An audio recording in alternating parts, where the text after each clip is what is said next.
ሰላም የተወደዳችሁ የሆፕ ቻናል ተመልካቾች፣ ዛሬ በታዳጊው ሰንበት ትምህርት የአምስተኛውን ክፍል የምንወያይ ይሆናል። በዛሬ ውይይታችን እኔ አወያይ ሆኜ መጥቻለሁኝ። እኔ ናትናኤል አይሸሽም፣ ተወያዮች ደግሞ በስተግራ በኩል አሉ። የመጀመሪያው እህቴ ኢየሩስ ነጋሽ ትሆናለች። በቀጣይነት ደግሞ ሩት አለባቸው ይሆናሉ። በዛሬ ውይይታችን አብረን የምንቆየው።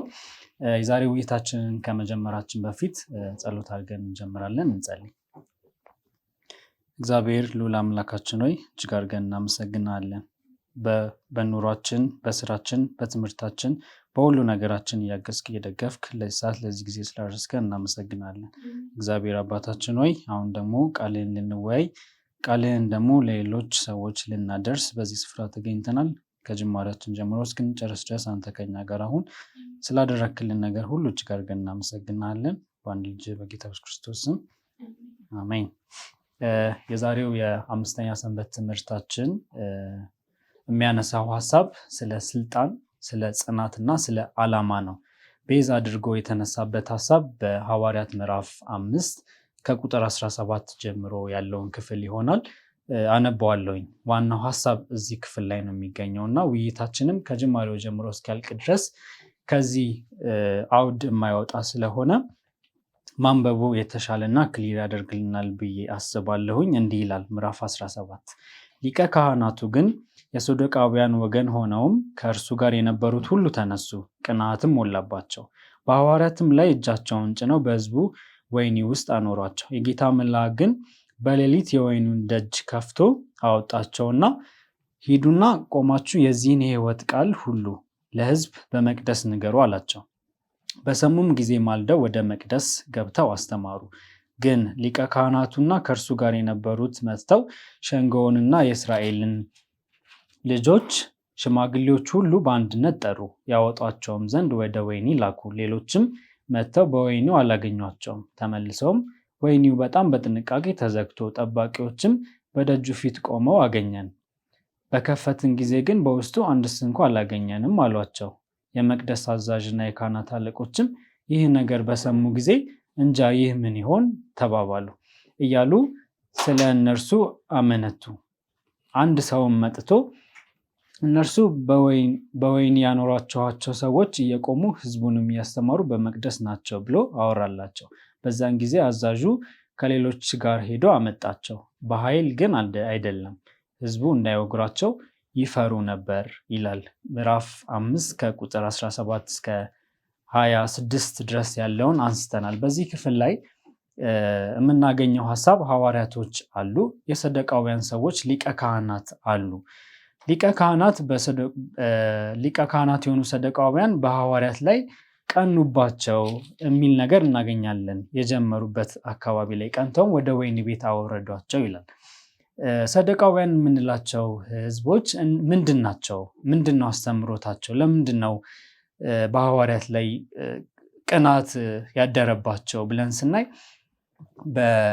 የሰዶቃውያን ሰዎች አስተምሮታቸው ኢየሱስ ክርስቶስ ትንሣኤን አላደረገም፣ አልተነሳም ብለው የሚያምኑ ናቸው። የሙሴን 4ቱን መጽሐፍት ነው የሚቀበሉት። ከዛ ውጪ አዲስ ኪዳንን እንበል ከዛ በፊትም የነበሩትን መጽሐፍቶች አይቀበሉ። በቃ የሆነ ስቴጅ ላይ ስታክ አድርገው የቆሙ ህዝቦች ናቸው እና እነዚህ ሰዶቃውያን ደግሞ በአካባቢው በነበረው ወቅት ላይ ባለስልጣን የነበሩ ሰዎች ናቸው። በመንግስትም በኩል ብንሄድ የመንግስት ሹም የነበሩ ናቸው።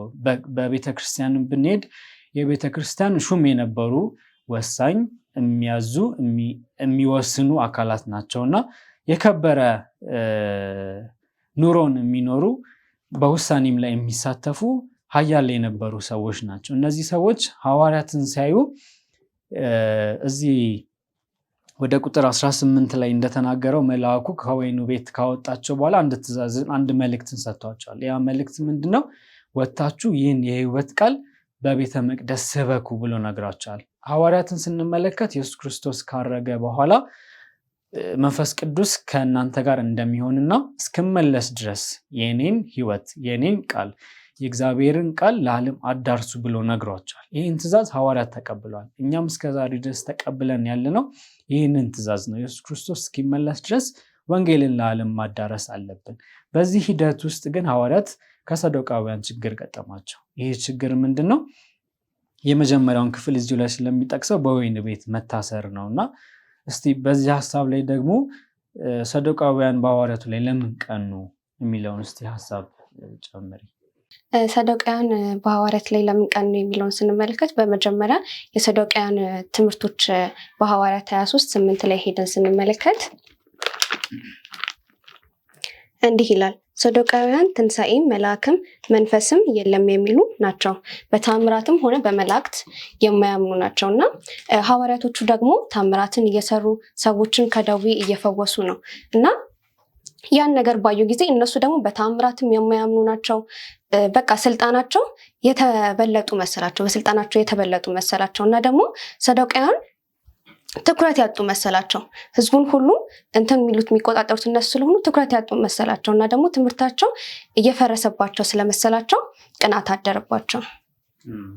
አዎ ከዚህ ሰዶቃውያን የምንማረው ነገር ወይም የምናስተውለው ነገር ምንድነው? ሐዋርያት ስለ ኢየሱስ ክርስቶስ ትንሣኤ ይሰብካሉ፣ ስለ መንፈስ ቅዱስ ይናገራሉ፣ ስለ እግዚአብሔር ክብር፣ ስለ መታዘዝ፣ እግዚአብሔርን ስለ ማክበር ይናገራሉ። በተቃራኒው ደግሞ ሰዶቃውያን አስተምሮታቸው ምንድነው? በቃ ኢየሱስ ክርስቶስ አልተነሳም፣ ኢየሱስ ክርስቶስ የሚባል የለም፣ አዳኝ የሚባል ነገር የለም፣ የሚመጣም ነገርም የለም ብለው ነው የሚያምኑት። በቃ ዘፍጥረት ላይ የተነሱትን ሐሳቦች ብቻ አተኩረው የሚያውቁ ሰዎች ናቸው። ከዛ በኋላ ስለተፈጠረው ነገር ኢየሱስ ክርስቶስ ሞቶ ለኛ ድነት ትንሣኤ ለኛ ኃጢአት ሊማልድልን ወደ ሰማይ እንደሄደ በአብ ቀኝም ዘንድ እንደተቀመጠ አላስተዋሉ። ይህን አስተምሮት በዛ ለነበሩ ሮማናውያን ሰዎች ሲያስተምሩ የነበሩ ሰዎች ናቸው። በስልጣን ሲገዟቸው የነበሩ ሰዎች ናቸው። በተለያዩ ውሳኔዎች ያስተላለፉ እነዛን ሰዎች በቁጥጥራቸው ውስጥ ያደረጉ ሰዎች ናቸው።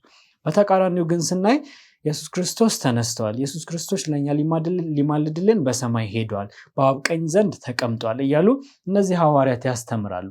ስለዚህ ለህዝቡ አዲስ ትምህርት ነው። ይሄ ከዚህ በፊት ከሚያውቁት ትምህርት የተለየ ትምህርት ነው። ከዛም በተጨማሪ ደግሞ ስልጣናቸውን ስንመለከት እነዚህ ሰዶቃውያን ምድራዊ ስልጣን ነው። በቃ ይሄን አድርጉ፣ ይሄን አታድርጉ፣ ይሄን እናድርግ፣ ይሄንን አናድርግ የሚል ትእዛዝ ነው የሚያስተላልፉት። ከዛ ውጪ እንደ ሐዋርያት የመፈወስ ኃይል የላቸውም። ሰዎችን ከኃጢአት እንዲመለሱ በልባቸው እውነተኛ የሆነው መልእክት የማሳደር በመንፈስ ቅዱስ የታገዘ አስተምሮትን አይደለም ሲያስተምሩ የነበረው። እንዲሁም የሆነ እዚህ ክፍል ላይ ጴጥሮስ ጥላው እንኳን እስኪፈውስ ድረስ የማዳን አቅምና ኃይል ነበረው። ሰዎች ከቁስል ከተለያዩ እስራት እንዲፈቱ እነዚህ ሐዋርያት ይሰሩ ነበረ። ያንን የማድረግ ግን ሰዶቃውያን ኃይል አልነበራቸውም፣ ስልጣን አልነበራቸውም። በስልጣን ደረጃም ስናይ ይለያዩ ነበረ ማለት ነው። በሶስተኛ ደረጃ ደግሞ ያነሳችው ህዝቡ የሮማውያን ህዝብ ወደ ሐዋርያት ይቀላቀሉ ነበረ። ብዙ ወንድና ሴቶች ይቀላቀሏቸው ነበር ይላል። ስለዚህ ሰው ሐዋርያትን ሲከተሉ ሳለ ሰዶቃውያን የሚያስተዳድሩት፣ የሚመሩት፣ የሚወስኑለት ህዝብ እያጡ ይሄዳሉ። በዚህ ጊዜ ስጋት ይገባቸዋል ማለት ነው። ቅናት እያደረባቸው ይመጣል። ይህንን ካየን በኋላ ቅድም ካነበብኩት ክፍል ላይ ሌላ የሚያጋጠማቸው ተግዳሮቶች ነበሩ። ሐዋርያት ሌላም ውሳኔዎችን ወስነውባቸዋል። ቅድም እንዳነበብነው መልአኩ ከእስር ቤት አወጣቸው። ከዛ በኋላ ቀጥሎት ባለው ክፍል ላይ ደግሞ ምን ተግዳሮቶች ገጠሟቸው ሐዋርያቶች? ሰዶቃውያን ብዙ ነገሮች አድርሰውባቸዋልና እዚህ ነገር ላይ ደግሞ ሐሳብ ሩት እስቲ ጨምሪልን።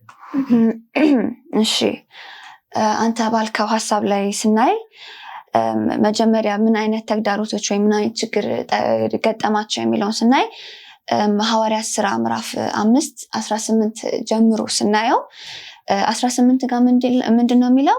ወደ ወህኒ ቤት ይወስዳቸዋል ነው የምንለው። እና ለምንድነው ወደ ወህኒ ቤት የሚወስዳቸው ብለን ስንል ሐዋርያቶቹ የእግዚአብሔርን ስራ እያዳረሱ ነበር፣ የእግዚአብሔርን መልእክት እያዳረሱ እየሰበኩ ነበር እና በዛ ሰዓት ላይ ብዙ ህዝቦች ሐዋርያቶችን መከተል ይጀምራሉ።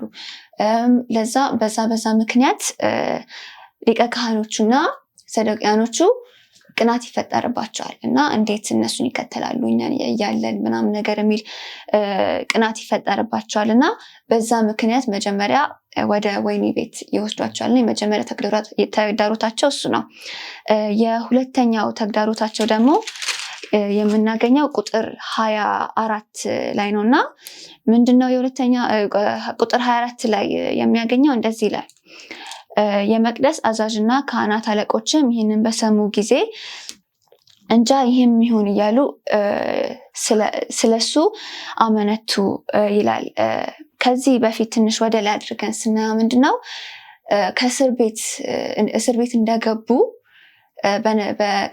በቀጣዩ ቀን እግዚአብሔር መላእክቱን ልኮ ሐዋርያቶቹን አስወጥቷቸዋል እና እግዚአብሔር ምንድን ያላቸው ሂዱና የተደረገላችሁን እንዳለ ለዓለም ሁሉ መስክሩ ብሎ ይላቸዋል እና ቀጥታ ከእስር ቤቱ እንደወጡ ወደ ቤተ መቅደስ ይሄዳሉ ማለት ነው እና በዛ ሰዓት ላይ ሊቀ ካህናቶቹ ወይም ሰዱቃውያኖቹ ሐዋርያቶቹን ለማየት ወደ ወህኒ ቤት ይሄዳሉ እና እዛም በሚሄዱ ጊዜ ያጧቸዋል እና ባጧቸው ጊዜ የት ናቸው ብለው ጥያቄ ይፈጠርባቸዋል። አንድ ሰው መጥቶ እዚህ ያሰራቻቸው እኮ ሐዋርያቶች ቤተ መቅደስ ሂደው እየሰበኩ እየተናገሩ ነው ብለው ይላቸዋል።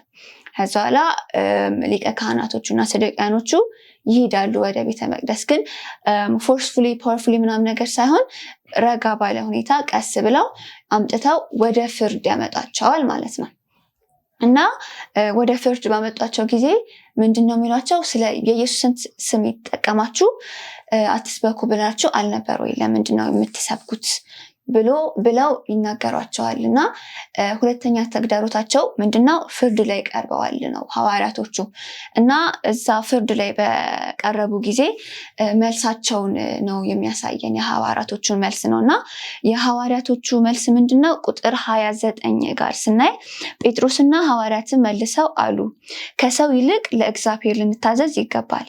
እናንተ በእንጨት ላይ ሰቅላችሁ የገደላችሁትን ኢየሱስ የአባቶቻችንም አምላክ አስነሳው።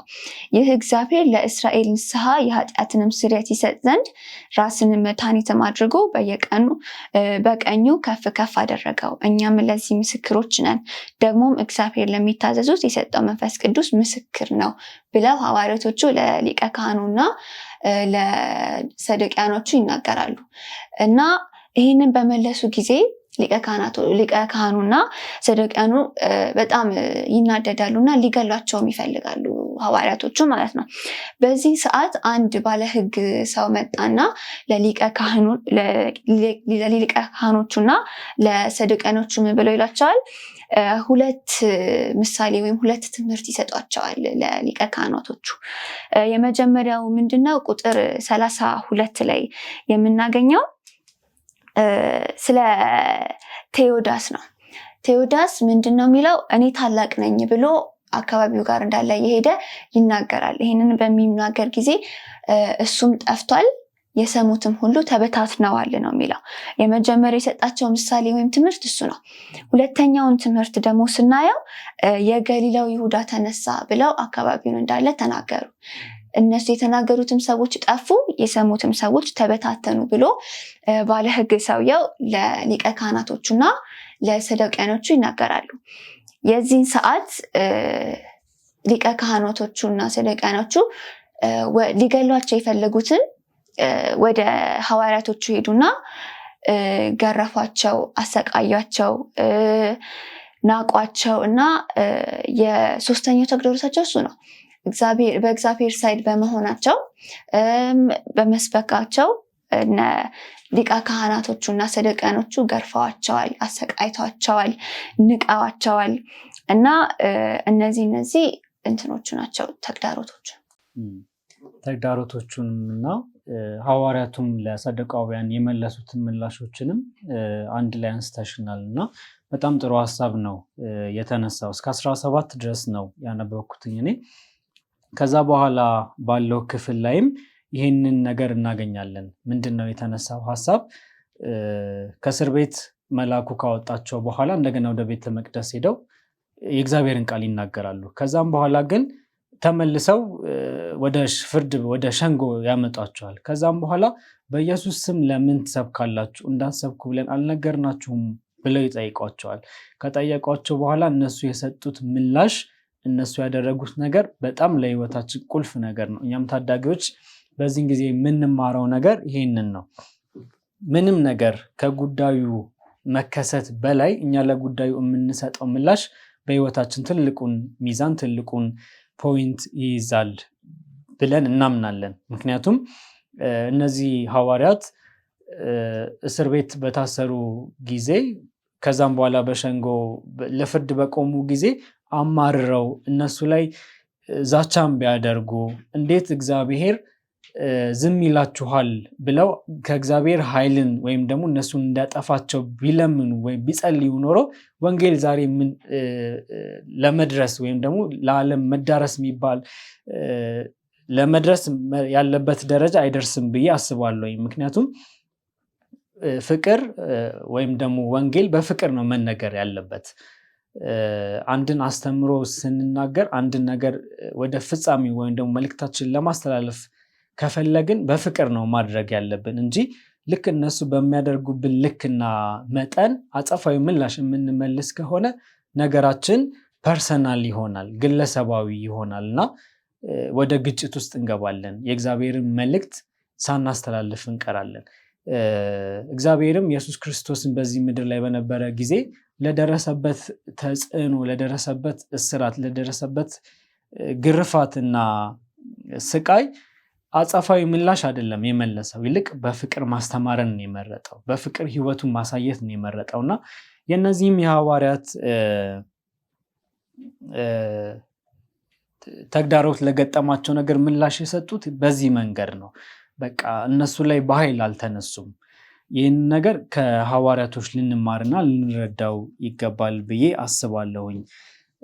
ከዛም ባለፈ ደግሞ በቁጥር 17 ጀምሮ ያለው እናንተም እንድታነቡት ጋብዛችኋለሁኝ። በቁጥር 35 ላይ ቅድም ሩት ያነሳችው ሐሳብ እንዲህ ይላል።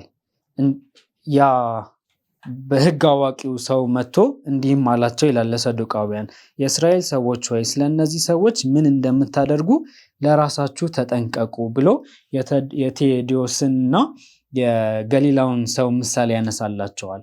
ከዛም በኋላ ምን አሉ ይላል ወደ ቁጥር 40 ላይ ሰሙትም፣ ሐዋርያትንም ወደ እነርሱ ጠርተው ገረፏቸው፣ በኢየሱስ ስም እንዳይናገሩ አዝዘው ፈቷቸው ይላል።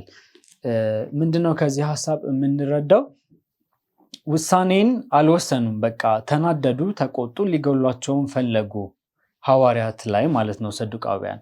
ግን እነዚህን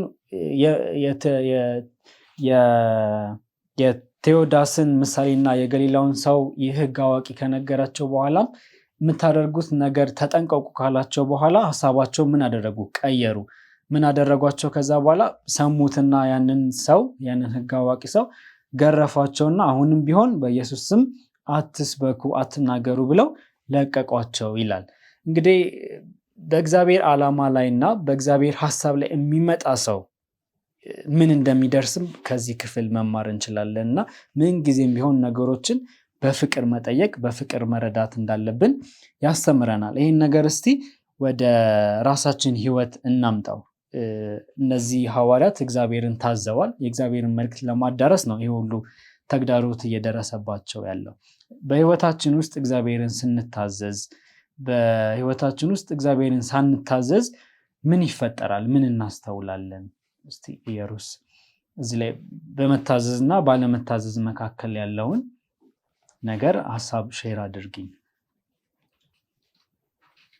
እሺ፣ እግዚአብሔርን ስንታዘዝ፣ መታዘዝ የሚለው ቃል በመጀመሪያ በህይወታችን ላይ ትልቁ ሚና የሚጫወተው እሱ ነው እና ለቤተሰብ፣ በትምህርት ቤት፣ በስራ ቦታ፣ በተለያዩ ቦታዎች ላይ ልንታዘዝ እንችላለን።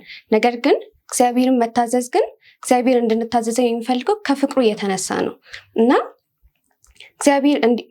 እግዚአብሔርን ስንታዘዝ ከፍቅሩ የተነሳ መሆን እንዳለበት በኢሳይያስ 1:19 ላይ ሄደን ስናነብ እንዲህ ይላል፣ እሺ ብትሉ ለእኔም ብትታዘዙ የምድርን በረከት ትበላላችሁ፣ እምቢ ብትሉ ግን ብታምፁ ሰይፍ ይበላችኋል። የእግዚአብሔር አፍ ይህን ተናግሯል። እግዚአብሔርን ስንታዘዝ እግዚአብሔር እንደሚባርከን ወደ እሱ እንደሚያቀርበን ይነግረናል። እግዚአብሔርን ግን ሳንታዘዝ በምንቀርበት ጊዜ ከእግዚአብሔር እንደምንርቅ እዚህ ጋር ምን ይለናል? ሰይፍ ይበላችኋል። ሰይፍ ደግሞ ፍርድ ነው። እግዚአብሔርን ሳንታዘዝ ስንቀር እንደሚፈረድብን ይነግረናል እና እግዚአብሔርን መታዘዝ እንዳለብን እግዚአብሔርን ከታዘዙት ሰዎች በመጽሐፍ ቅዱስ ውስጥ በትንሹ አብርሃም ለምሳሌ ማየት እንችላለን።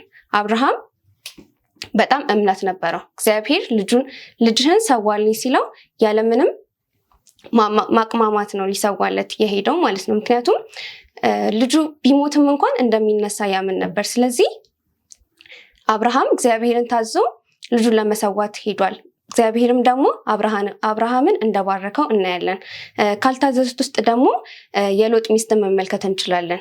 የሎጥ ሚስት አትዙሪ ተብላ ነበር። ነገር ግን በመዞሯ የጨው አምድ መሆና መቅረቷን ይነግረናል እና እግዚአብሔርን ሳንታዘዝ በምንቀርበት ጊዜ መከራ ይደርስብናል፣ ይፈረድብናል። እግዚአብሔርን ስንታዘዝ ግን በረከት እንቀበላለን። እሺ፣ ጥሩ ሀሳብ አንስተሽልናል ኢየሩሳሌም። ወደ ጢሞቴዎስ ምዕራፍ 1 ከቁጥር 7 እስከ 9 ያለውንም ክፍል ላንብብ። ከዚሁ ጋር ተያያዥ ሀሳብ ስለሆነ እንዲህ ይላል፣ እግዚአብሔር የኃይልና የፍቅር ራስንም የመግዛት መንፈስ እንጂ የፍርሃት መንፈስ አልሰጠንምና። እንግዲህ በጌታችን ምስክርነት ወይም በእስረኛው በእኔ አትፈር፣ ነገር ግን እንደ እግዚአብሔር ኃይል መጠን ስለ ወንጌል አብረኸኝ መከራን ተቀበል። ያዳነን በቅዱስም አጠራር የጠራን እግዚአብሔር ነውና፣ ይህም እንደ ራሱ ሐሳብና ጸጋ መጠን ነው እንጂ እንደ ራሳችን መጠን አይደለም። ይህም ጸጋ ከዘላለም ዘመናት በፊት በክርስቶስ ኢየሱስ ተሰጠን ብሎ ያስቀምጣል። እዚህ ሀሳብ ላይ ምንም ቢሆን እግዚአብሔርን መታዘዝ በእግዚአብሔር ዘንድ ዋጋ እንዳለው ያሳየናል። ምክንያቱም ጸጋውንም የሚሰጠን እግዚአብሔር ነው። ኃይልን በጠየቅን ጊዜ የሚሰጠን እግዚአብሔር ነው። ለእግዚአብሔር ዓላማ በቆምን ጊዜ ሐዋርያቱ በእግዚአብሔር ዘንድ ምን ነበራቸው? ድጋፍ ነበራቸው። በእግዚአብሔር ዘንድ ምን ነበራቸው? ሞገስ ነበራቸው። በእግዚአብሔር ዘንድ ምን ነበራቸው? ጸጋ ተሰጥቷቸው ነበረ። ስለዚህ ምንም ቢሆን በሕይወታችን ውስጥ ለምንፈልጋቸው ነገሮች የእግዚአብሔርን ጸጋ የእግዚአብሔርን ኃይል መሻት እንዳለብን ያስረዳናል። ስለዚህ ምንም ልንደራደርበት የማይገባን ነገር እግዚአብሔርን መጣበቅ ነው። በቃ በዚህ ምድር ላይ ስንኖር ሳለ እግዚአብሔርን ማመን፣ በእግዚአብሔር መታመንና የእሱን ሕይወት ተከትሎ መኖር በሕይወታችን ውስጥ በጣም ትልቁን ሚና የሚይዘው እሱ ክፍል ነው ብዬ አስባለሁኝ። እኔም በሁለተኛ ቆሮንቶስ ምዕራፍ 4 ከ17 እስከ 18 ያለውን ደግሞ አንብቢልን።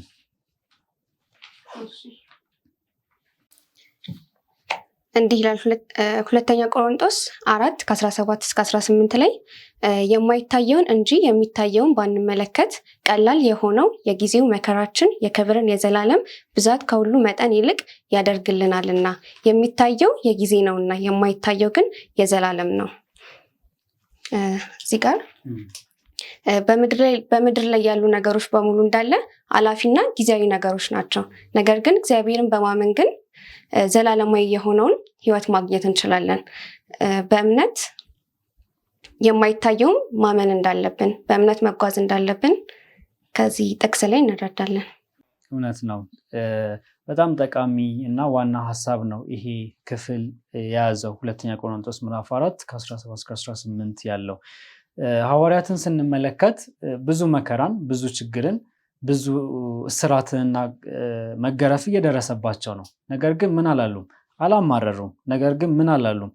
አልተቆጩም። ስለ ራሳቸው ሕይወት አላሰቡም። በቃ የእግዚአብሔር ዓላማ የእግዚአብሔር እቅድ ይቀድማል ብለው ስላሰቡ ማለት ነው። ስለዚህ ሙሉ ነገራቸውን ሕይወትን እስከ መስጠት ድረስ አተኩረው እየሰሩ እና እያገለገሉ ነበረ እግዚአብሔርን።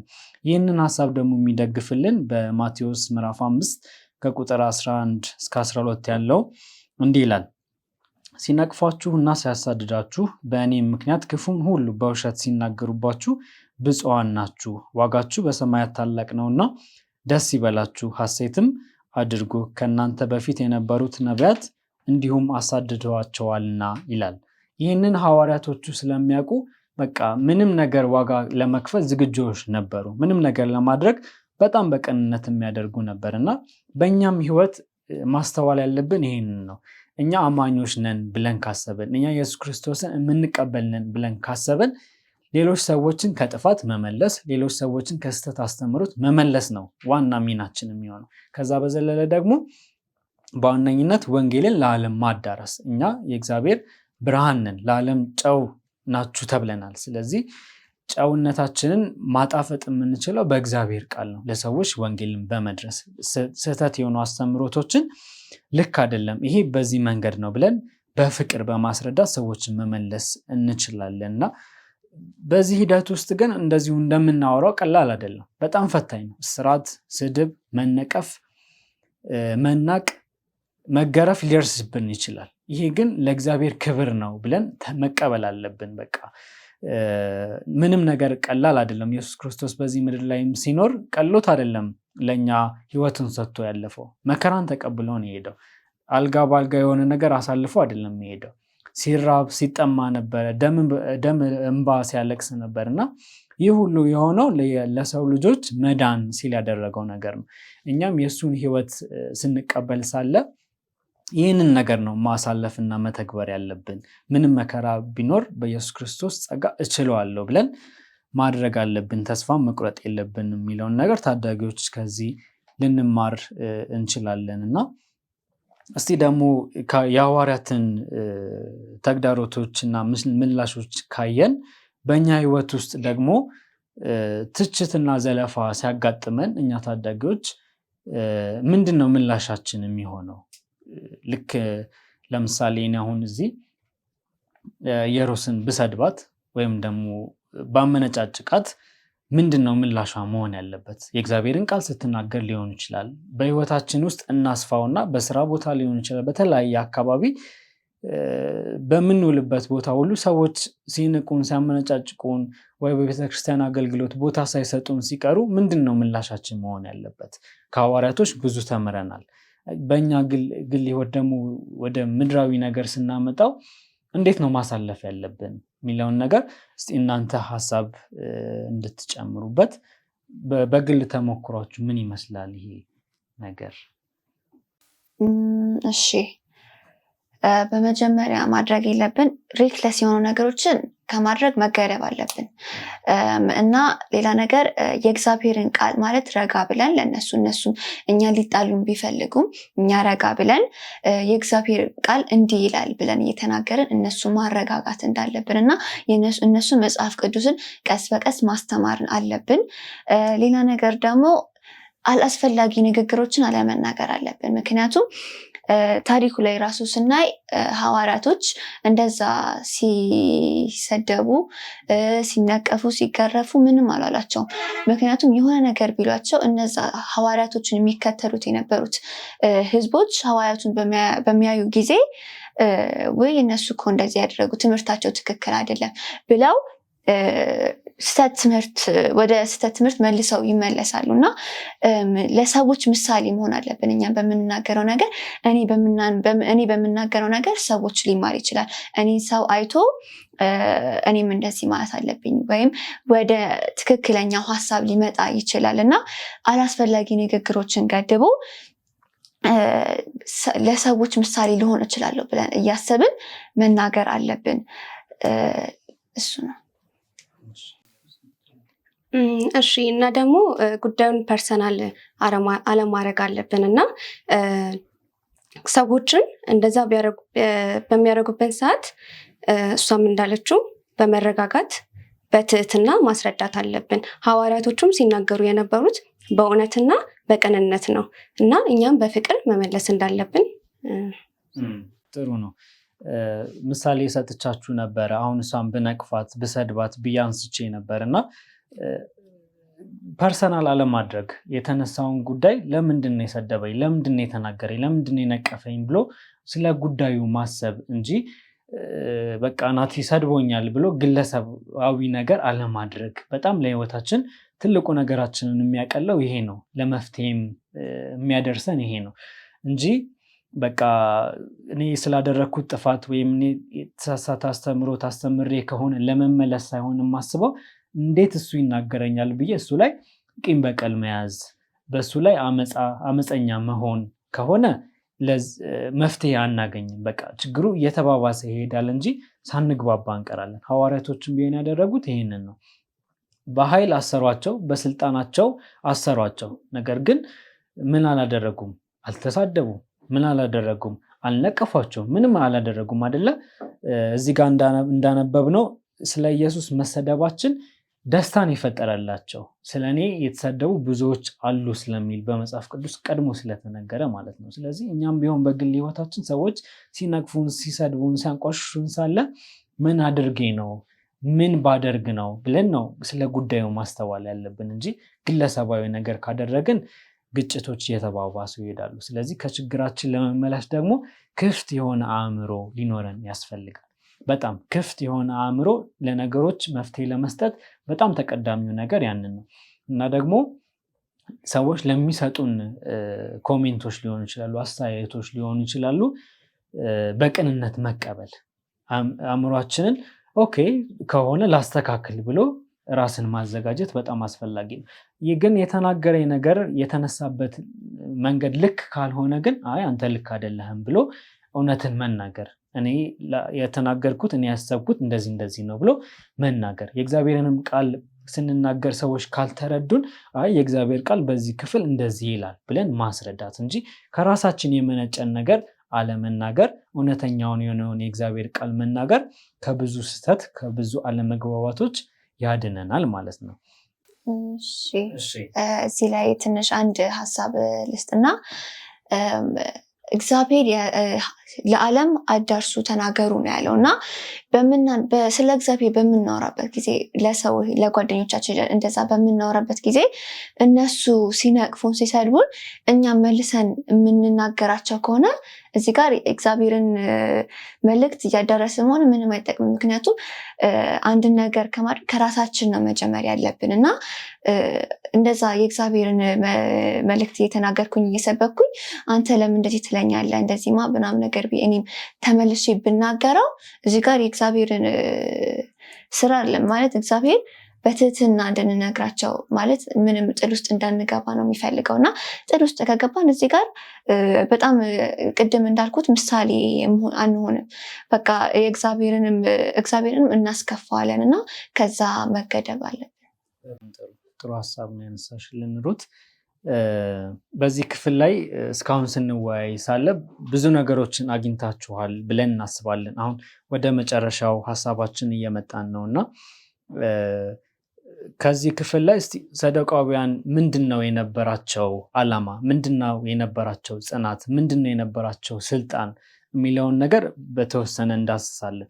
ሐዋርያትን ደግሞ በተቃራኒው ስናይ ደግሞ የነበራቸው ስልጣን ምንድነው፣ የነበራቸው ጽናት ምንድነው፣ የነበራቸው ዓላማ ምንድነው የሚለውን ደግሞ እናነሳለን። ምክንያቱም ሰንበት ትምህርታችን በዋነኝነት እንዳርስት የያዘው ስልጣን፣ ጽናትና ዓላማ የሚለው ላይ ነው። ስለዚህ ከፋፍለን ስናያቸው የትኛው ዓላማ፣ የትኛው ጽናት፣ የትኛው ስልጣን ለእግዚአብሔር ሲያገለግል እንደነበረ፣ በተቃራኒው ደግሞ የዚህ ምድራዊ ኃይል የምንለው የተሳሳተ አስተምህሮ የያዘው ዓላማ፣ የያዘው ጽናት፣ የያዘው ስልጣን ምንድን ነው የሚለውን ነገር አሁን በውይይታችን እናነሳና ወደ መጨረሻው ሀሳብ እንመጣለን።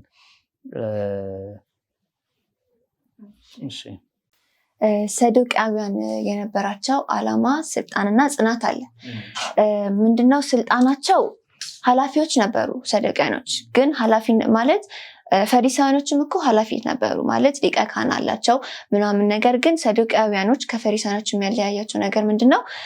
ሰዶቃውያኖች በጣም ፓወርፉል ናቸው ማለት ፖለቲካሊም ስፒሪቹዋሊም ፓወር ያላቸው ሰዶቃውያኖች ናቸው ማለት በቃ እነሱ የወሰኑት ውሳኔ ይፈጸማል። በቃ ማለት ሌላ ከነሱ በላይ ፓወር የለም ማለት ነው እና ስልጣናቸው በቃ ይሄ ነው። ፖለቲካሊም ስፒሪቹዋሊም ኃይል አላቸው፣ ፓወር አላቸው ማለት ነው እና አላማቸው ደግሞ ምንድነው?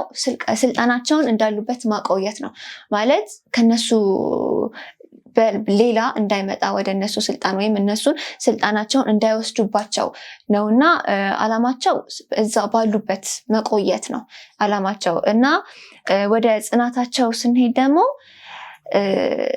እነዚህ እንዳለ ከነሱ የበላይ ናቸው እና ሁሉም ከነሱ ስር እንዲሆኑ ማለት ሁሉም ቁጥጥር በእነሱ ስር እንዲሆን በቃ ሁሉም ነገር እነሱ መቆጣጠር ይፈልጋሉ እና በጽናት ወይም ኮንሲስተንትሊ ምንም ነገር ከነሱ እንዳይወጣ በቃ ቁጥጥራቸውን እንዳለ በእነሱ ስር እንዲያደርጉ ስለሚፈልጉ ተግተው ይሰሩ ነበረ ማለት እንደ ባሪያ ምናምን ነገር አድርገው ያቆያቸው ነበር እና ማንም ሰው ከነሱ ስር እንዳይጠፋ ማለት ከነሱ ስር እንዳይሄድ በቃ እነሱ መቆጣጠር ይፈልጋሉ እና ጽናታቸው ይሄ ነው የሰዶቃውያን።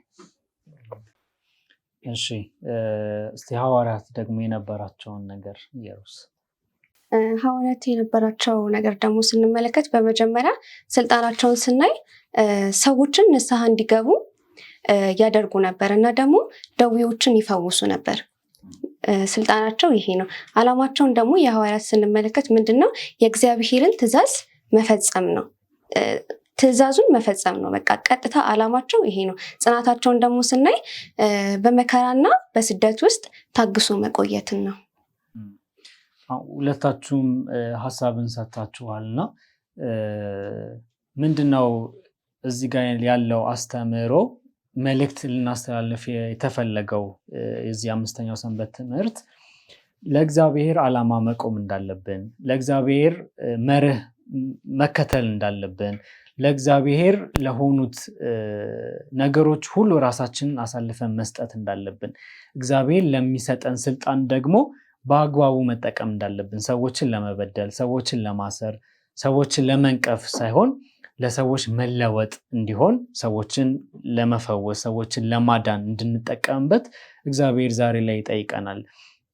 ታዳጊዎች ባለንበት ስፍራ ባለንበት ቦታ ባለችን ትንሽ ስልጣን አሊያም ደግሞ ወጣቶች ወይም ደግሞ ጎልማሳን የሆንን ሰዎች በተለያየ ኃላፊነት ዙሪያ ላይ ያለን ሰዎች የእግዚአብሔር ነገር ማድረግ አለብን። የእግዚአብሔርን ስራ መስራት አለብን። ዛሬ ባለችን አንዲት ስልጣን ሰዎችን ከቤተክርስቲያን ለማውጣት፣ ሰዎችን ከእግዚአብሔር ቤት ለማግለል አይደለም መጠቀም ያለብን። ይልቁንም ሰዎች ወደ ቤተክርስቲያን እንዲመጡ የኢየሱስን መከራ እየተቀበሉ እንደ ኃላፊነታችን ሰዎችን ማዳን። ብዙ ጊዜ ምሳሌ ይነሳል። እባብን በሆነ ጉድጓድ ውስጥ ወድቆ ብናገኘው እሱን ለመርዳት ብንሞክል የመጀመሪያው የእባቡ ድርሻ ምንድን ነው? መናደፍ ነው አይደለ? መናከስ ነው። እሱን ለማዳን የመጣን አይመስለውም። ነገር ግን በሰው ህይወት ውስጥም እንደዚህ ነው። ቀርበን ሰዎችን ስናወራ ምን አስቦ ነው? ለምንድን ነው ወደ እኔ የመጣው የሚል የመጀመሪያ አእምሯቸው ላይ ይፈጠራል። ያን ነገር ግን መቀልበስ የምንችለው በእግዚአብሔር ጸጋና ኃይል ተሞልተን ሰዎችን በፍቅር ማናገር ስንችል። ኢዚ አይደለም ነገሩ።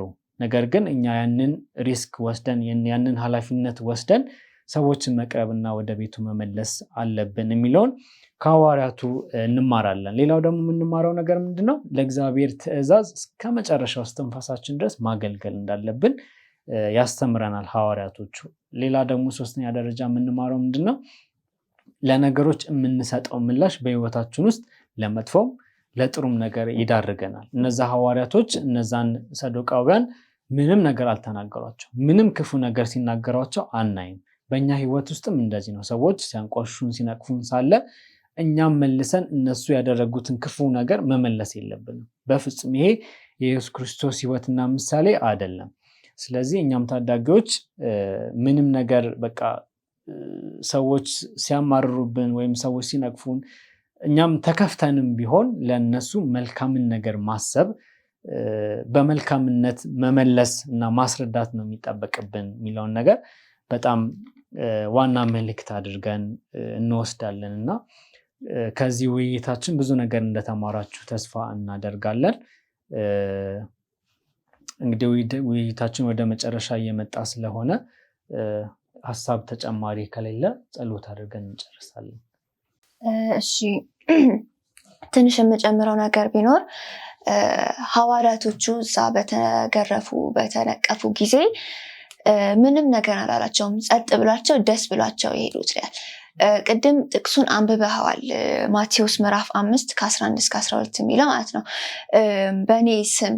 ስለኔ እያወራችሁ ብትነቀፉ ብትሰደቡ በሰማይ ቤት ከፍተኛ ቦታ አላችሁ ነው ያለው እና እዚህ ጋር ሐዋርያቶቹ ደስ እያላቸው ነው የሄዱት። ምክንያቱም እንደዚህ የተገረፉት የተነቀፉት እንዳለ የደረሰባቸው ችግር ምንድነው? የእግዚአብሔርን መልእክት እያዳረሱ እየሰበኩ ስለነበረ ነውና እኛም እንደዛ መሆን እንድንችል እግዚአብሔር ይርዳን። እግዚአብሔር ይርዳን። አብራችሁን ስለነበራችሁ እጅግ አድርገን እናመሰግናችኋለን። ፕሮግራማችንን በጸሎት እንጨርሳለን። እንጸልይ። የተወደድክ እግዚአብሔር አምላካችን ሆይ እጅግ አድርገን እናመሰግናለን። በዚህ ውይይታችን አብረን ስለነበርክ እግዚአብሔር ሆይ ልታስተላልፍ የፈለከውን መልእክት እግዚአብሔር ሆይ በእኛ ተጠቅመ ስላስተላለፍ እጅግ አድርገን እናመሰግናለን። እግዚአብሔር ሆይ ደግሞ የተወያየንበትን ነገር መኖር እንድንችል ጸጋን፣ ጥበብን፣ ማስተዋልን ሰጠን ዘንድ እንለምናለን። ቀሪ ጊዜያችንን ተረከብልን። ስለ ሁሉም ነገር ተባረክ። በአንድ ልጅ በጌታ ኢየሱስ ክርስቶስ ስም አሜን።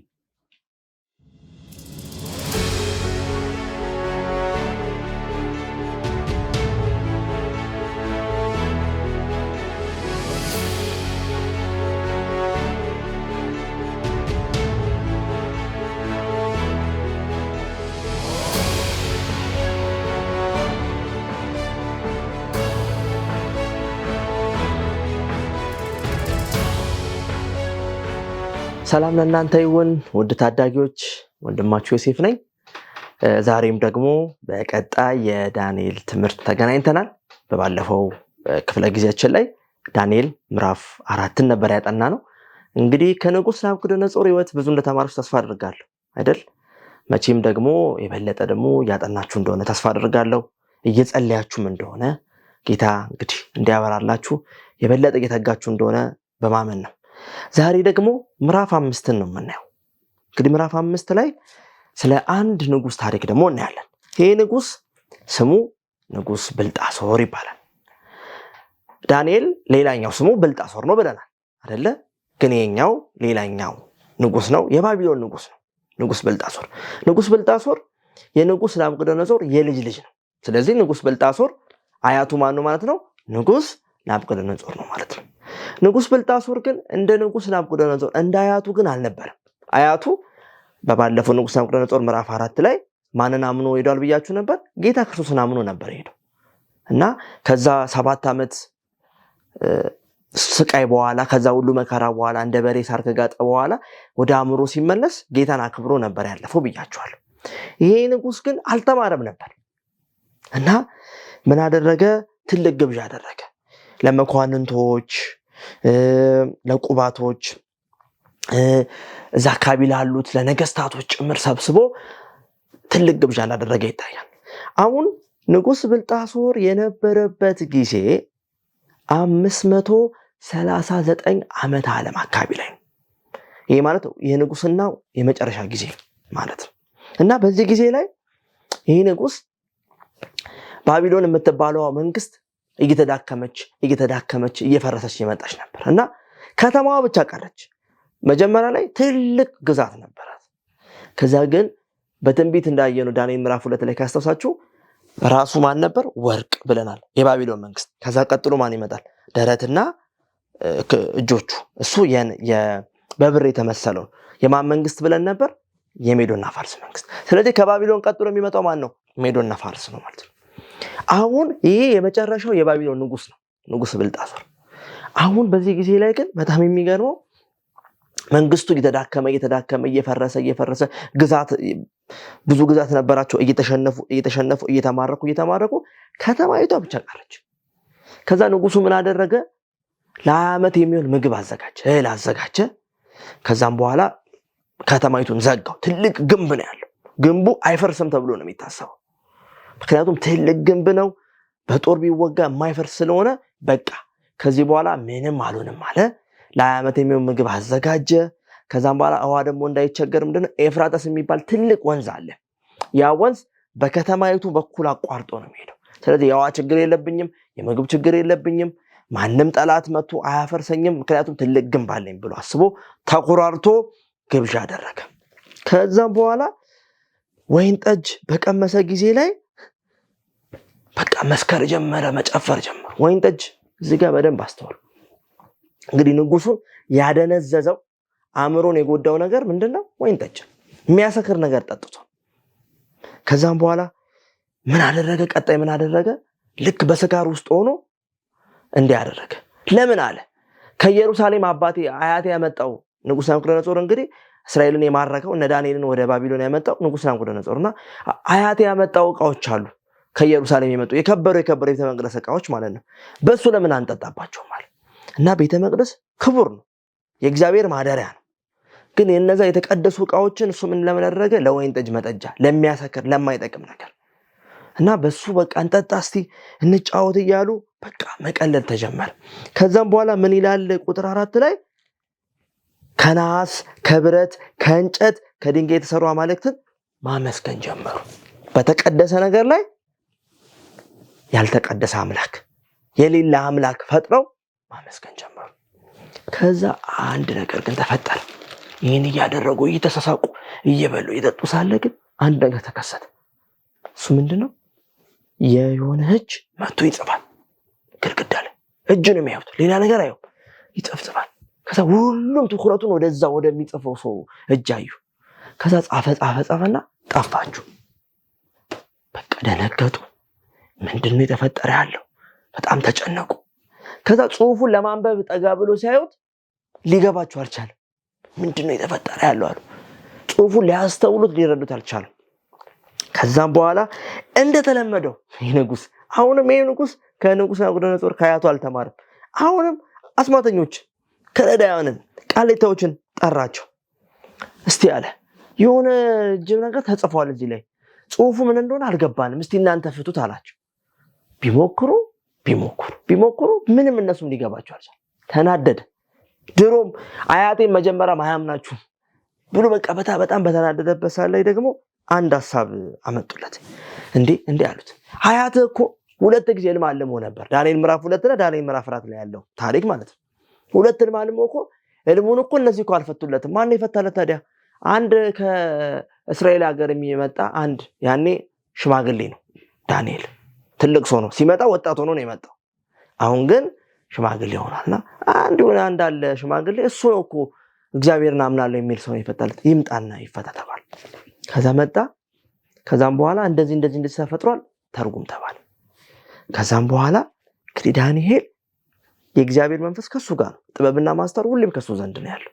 ከዛ ጽሑፉን አየ። ከዛም በኋላ ጽሑፉን አየ፣ እግዚአብሔር ነገረው፣ አስተዋለ፣ ትርጓሜውንም አወቀ። ከዛ በኋላ ምንድነው የተፈጠረው አለ። ከዛ እንዳያለው ንጉስ ብልጣሶር ምን አለው? ይህንን ጽሑፍ ከተረጎምክልኝ ከመንግስቴ እኩሌታ እንኳን ምን አደርጋለሁ? እሰጣለሁ፣ ሀብት እሰጣለሁ አለ። ከዛም በኋላ እንዲህ አለ ዳንኤል፣ ሀብቱን እንኳን አልፈልገውም፣ ግን ትርጓሜውን ግን ምን አደርጋለሁ? እነግርሃለሁ አለ። እሺ ምንድን ነው አለ። 3 ጽሑፍ ነው አለ። 3 ጽሑፍ ማኔ፣ ቴቄል፣ ፋሪስ የሚል ነው አለ። ኦኬ እሺ ትርጓሜያችሁ ምንድን ነው አለ። ማኔ ማለት አለ እግዚአብሔር መንግስትን ቆጠረው ፈጸሙ ማለት ነው አለ።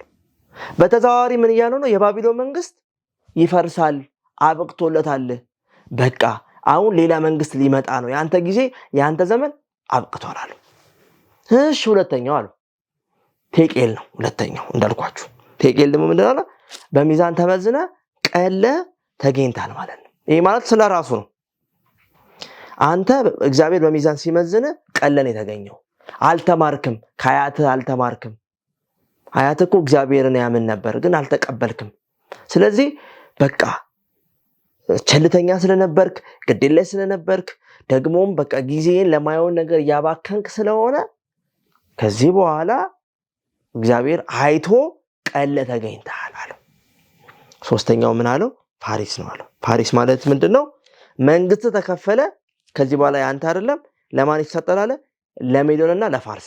ንጉስ ናቡከደነፆር ያለ ሞልም ተዚህ በላቸው። አሁን እዚህ ጋር ወርቅ፣ ብር ደረትና ክንዶቹ። የማን መንግስት ብዬ ነበር? የሜዶና ፋርስ መንግስት ብዬ ነበር። አሁን መንግስት ለዛ ተሰጣለ። ከዛም በኋላ ብልጣሶር ምንም አልመሰለውም። እንደዚህ ብሎ ነግሮት እንኳን ምንም አልመሰለውም። በሉ ለእልሜ ለተረጎመ ሰው የወርቅ ማር አርጉለት፣ ሶስተኛ ገዢ ነው አዋጅ ይነገራል። ግን መንግስቱ እኮ ነግሮታል፣ ይፈጸማል፣ ያንተ መንግስት ያበቃል፣ ቃል ተገኝታል በእግዚአብሔር ፊት ግዛት መንግስት ከዚህ በኋላ የሜዶና ፋርስን ነግሮት ግን ምንም አላዳመጠም። ኩራቱና ትዕቢቱን ግን እያያችሁት። ከዛ መጨረሻ ላይ በዛች ሌሊት ነው የሚለው፣ በዛች ሌሊት ላይ ብልጣሶር ተገደለ። እንዴት ገቡ ካላችሁ ግንብ ነው ብያችሁ ነበር መጀመሪያ ላይ። ግን አንድ ወንዝ በምን ያልፍ ነበር? በከተማዋ። የምን ወንዝ? ስሙ ኤፍራጥስ። ከዛ ምን አደረጉ? እነዚህ የሜዶና ፋርስ ብልጥ ነበሩ። የወንዙን አቅጣጫ በሌላ መንገድ ቆፈሩና ወንዙ በሌላ በኩል ሲያልፍ በዛ ወንዙ በሌላ አቅጣጫ ሲሄድ በዛ በሚያልፈው ደግሞ ደረቅ ሆነላቸው። በደረቁ ገቡና በዛች ሌሊት ይሄ ነገር በተከሰተ በዛች ሌሊት ሜዶና የባቢሎን መንግስት የነበረው ብልጣሶር ተገደለ። የባቢሎን መንግስትም አበቃ። አሁን የማን መንግስት ይመጣል? የሜዶና ፋርስ መንግስት ይመጣል። እንግዲህ ውድ ታዳጊዎች ይሄ ንጉስ ትዝ ይበላችሁ፣ ወጣት ነው። እንደ ንጉስ ናቡከደነፆር አልነበር። ግን ወጣትነቱን ጉልምስናውን ለማይሆን ነገር አሳልፎ ሰጠ። ለሚያሰክር መጠጥ፣ እግዚአብሔር ክብር ለማይል ቦታ ሰጠ። እኛም እግዚአብሔር በማይከብርበት ቦታ መዋል የለብንም። እሱ ብቻ አይደለም፣ ይሄ ሰውዬ በእግዚአብሔር ፊት ተመዝኖ ቀሎ ነው የተገኘው። የቀለለበት ምንድነው? ለመንፈሳዊ ነገር ግድ የለሽ ነበር። ቅድም መጀመሪያ እንዳልኩት ምንድነው? ከቤተ መቅደሱ ከእግዚአብሔር ቤተ መቅደስ አመጡ የሚያሰክር ነገር ጠጥቶ ነው የጠጣበት። ስለዚህ ቀለን የማይገኝበት ግድ የለሽ የማንሆንበትን ስራ መስራት አለብን። ይሄ ንጉስን አስታውሱ። በዛች ሌሊት በኩራትና በትዕቢት ተገደለ። ኩራትና ትዕቢት ይገላል። ሰይጣንን ከሰማይ የጣለው ኩራትና ትዕቢት ነው። እኛም እንደዛ እንዳንሆን እግዚአብሔር ያስተምረናል። ክርስቶስ ትህትና ነበር፣ ዩሚሊቲ የምንለው በእንግሊዘኛው ዝቅ ብሎ ያገለግል ነበር። እኛም እንደሱ እንድንሆን ነው ጌታ የሚያስተምረውና ታሪኩን ስጨርስላችሁ የባቢሎን መንግስት ከዚህ በኋላ እንደፈረሰ ከዛ ሜዶና ፋርስ እንደመጣ እናያለን። ቀጣይ ዳንኤል ምዕራፍ 6 እናያለን። በትምህርቱ ብዙ እንደተባረካችሁ ተስፋ አደርጋለሁ። የበለጠ እንድታጠኑ አደፋፍራችኋለሁ። እግዚአብሔር አብዝቶ ይባርካችሁ።